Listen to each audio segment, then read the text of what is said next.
La cinquième séquence est consacrée à deux siècles importants, le Xe et le XIe siècle.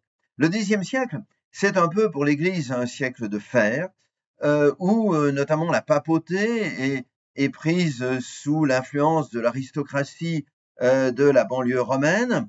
Voilà, ils veulent placer leurs enfants, et c'est là où il y aura la légende de la papesse Jeanne.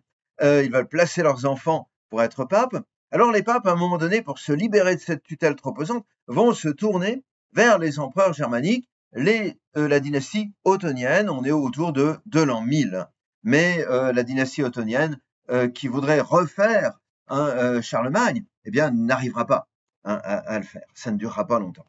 Alors, la réforme grégorienne, qui intervient au XIe siècle, elle tourne autour d'un homme, le pape Grégoire VII, qui était un moine clunisien, il s'appelait Hildebrand, et ce moine clunisien, eh bien, en tant que clunisien, justement, veut faire échapper l'Église à la tutelle des seigneurs laïcs, parce que on échappe finalement à la vocation chrétienne.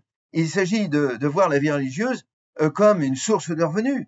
Mais l'annonce de l'évangile, ces seigneurs, eh bien, pour eux, ça passe au second plan ou encore beaucoup plus loin. Grégoire VII termine sa vie sur une forme d'échec, mais l'un de ses successeurs, Urbain II, va reprendre sa réforme et véritablement la faire aboutir avec l'idée notamment de croisade et en s'appuyant, là encore, sur Cluny.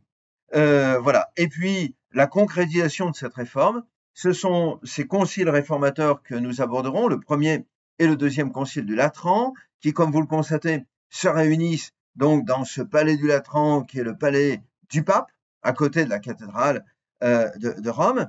Et là, on s'attaque décidément aux abus dans l'Église, c'est-à-dire l'investiture laïque, hein, voilà. Et donc, on va différencier entre ce qui revient au spirituel et ce qui dépend du temporel.